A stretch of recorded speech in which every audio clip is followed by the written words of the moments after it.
Friends, welcome to Defence Matrix. तो कल से मल्टीपल मीडिया हाउसेस द्वारा, इवन प्रेसिडेंट ट्रंप द्वारा ये अपफ्रंट कहा जा रहा है कि हो सकता है ईरान, यूएस और इजराइल के बीच में जो कॉन्फ्लिक्ट चल रहा है वो रुक जाए। यहाँ पर चर्चाएं चल रही हैं, नेगोशिएशन चल रहे हैं, जिसके अंतर्गत स्ट्रेट ऑफ हॉर्मूज को यहाँ पर जो सेंटर ऑफ नेगोशिएशन है उसको रखते हुए बातचीत करी जा रही है ताकि एक स्टेबिलिटी दुनिया पर आ पाए। और जिस तरीके से मार्केट क्रैश हो रहा है, स्पेशली ऑयल मार्केट, उसको रोका जा सके। तो पहले प्रेसिडेंट ट्रंप द्वारा ट्रुथ सोशल में एक पोस्ट किया गया जहां पर वो कह रहे हैं कि ईरान और यूएस के बीच में पिछले 2 दिनों से प्रोडक्टिव कन्वर्सेशन हुई है और टोटल रिजोल्यूशन ऑफ हॉस्टिलिटीज़ की तरफ आगे बढ़ा जा रहा है। तो वहाँ पर वो ये दिखाने की कोशिश कर रहे थे कि ईरान सामने आया है और उनकी रिक्वेस्ट पर यहाँ पर हॉस्टिलिटीज़ को रोका जा सकता है। तो यहाँ पर वो कह रहे थे कि वॉर डिपार्टमेंट को ये इंस्ट्रक्शन दिए गए हैं कि जितनी भी मिलिट्री स्ट्राइक्स हैं ईरानियन पावर प्लांट्स पर और एनर्जी इंफ्रास्ट्रक्चर पर, वो आने वाले 5 दिनों के लिए रोक दी जाए, ताकि जो टॉक्स हैं अगर वो सक्सेसफुल होती हैं तो उसके बाद वॉर पूरी तरीके से रुक जाए।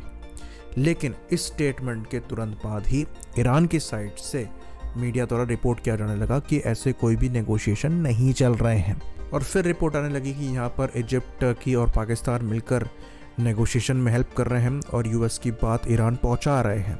बीच में ये भी रिपोर्ट्स आने लगी कि हो सकता है पाकिस्तान में चलकर यहाँ पर नेगोशिएशन की बातचीत जो है करी जाए और पाकिस्तान चीज़ों को मीडिएट करे।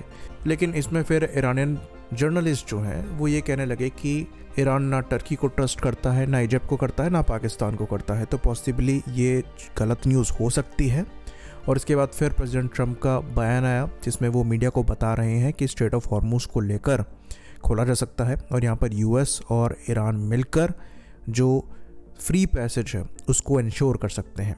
तो यहाँ पर वो ईरान के नए अयतुल्ला के साथ मिलकर कंट्रोल करने की बात यहाँ पर कर रहे थे। तो इस पर सवाल ये उठ रहा है कि आपने इस वॉर से फिर अचीव क्या किया, जब अल्टीमेटली आपको अयतुल्ला के साथ ही काम करना है। आपने पुराने अयतुल्ला को नए अयतुल्ला से रिप्लेस करके उनके साथ स्ट्रेट ऑफ हॉर्मूज को खोलने की बात करी है। तो इस पूरे कॉन्फ्लिक्ट का मतलब क्या रहा, ये सवाल उठ ही रहे थे कि फिर ईरान के साइड से एक बयान आया जहाँ पर सीधे इनके पार्लियामेंट्री स्पीकर एमबी गालिबाफ ने ट्वीट करते हुए ये लिखा कि हमारे लोगों की डिमांड है कि एनिमी का या फिर अग्रेसर का कंप्लीट ह्यूमिलेटिंग पनिशमेंट हो। जितने भी ऑफिशियल्स हैं ये अपने लीडर के पीछे खड़े हुए हैं ताकि ये गोल अचीव हो और कोई भी तरीके का नेगोशिएशन अमेरिका के साथ नहीं हो रहा है। ये फेक न्यूज़ फैलाई जा रही है ताकि जो फाइनेंशियल और ऑयल मार्केट है उसको मैनिपुलेट किया जा सके। तो स्ट्रेट ऑफ हॉर्मूज के क्लोज होने से बहुत बड़ा प्रेशर है जिसको ईज करने के लिए लाइकली ये फेक न्यूज़ फैलाई जा रही है, ऐसा ईरानियन पार्लियामेंट स्पीकर कह रहे हैं। और उसके कुछ ही देर बाद इजरायली एयरफोर्स ट्वीट करती है जहां पर वो ईरान पर लगातार अटैक करे जा रहे हैं। साथ में उनके द्वारा ये भी बताया गया कि उन्होंने तेहरान में रिवॉल्यूशनरी गार्ड के हेडक्वार्टर्स को हिट किया है जो कि सिविलियन इंफ्रास्ट्रक्चर में एम्बेडेड था। तो यहाँ पर सवाल उठते हैं कि एक्चुअल में चल क्या रहा है।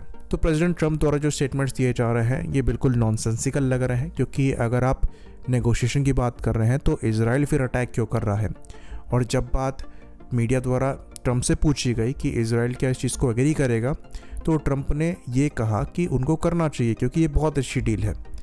लेकिन फिर सवाल यहाँ पर ये उठता है कि इस पूरे कॉन्फ्लिक्ट से अचीव क्या किया गया, क्योंकि जो मेन गोल था ये रजीम चेंज का था। अगर अयतुल्ला के हटने के बाद अयतुल्ला ही आ रहा है तो ईरान में चेंज कुछ हो नहीं रहा है और ये अमेरिका के लिए ह्यूमिलिएटिंग बनता जा रहा है। तो जैसे जैसे कॉन्फ्लिक्ट खिंच रहा है वैसे वैसे ग्लोबल ऑयल मार्केट पर प्रेशर बनता जा रहा है स्ट्रेट ऑफ हॉर्मूज के क्लोज होने की वजह से।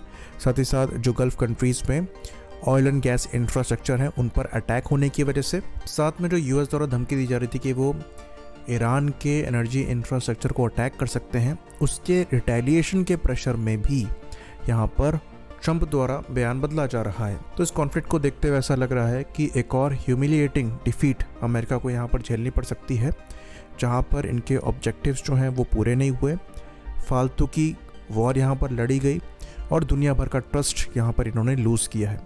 सबसे बड़ी बात यहाँ पर ये हो गई कि इनके खुद के नेटो एलाइज इनसे दूरी बनाते हुए दिख रहे हैं। साथ में जो गल्फ कंट्रीज़ हैं उनका भी प्रेशर अमेरिका पर है। तो अल्टीमेटली एक एस्केप रूट देखा जा रहा है और ये किसी भी झूठ को बोलते हुए लिया जा सकता है। प्रेसिडेंट ट्रंप की अकाउंटेबिलिटी वैसे भी नहीं है, तो वो कुछ भी बोल के बाहर निकल सकते हैं, ये दुनिया जानती है, और लाइकली उसी डायरेक्शन में हम आगे बढ़ रहे हैं। बाकी रियलिटी क्या है ये समय बताएगा। आई होप इन्फॉर्मेशन यहाँ पर क्लियर रही हो। इसी बात पर इस वीडियो को हम ख़त्म करेंगे। लाइक करिए, सब्सक्राइब करिए। जय हिंद।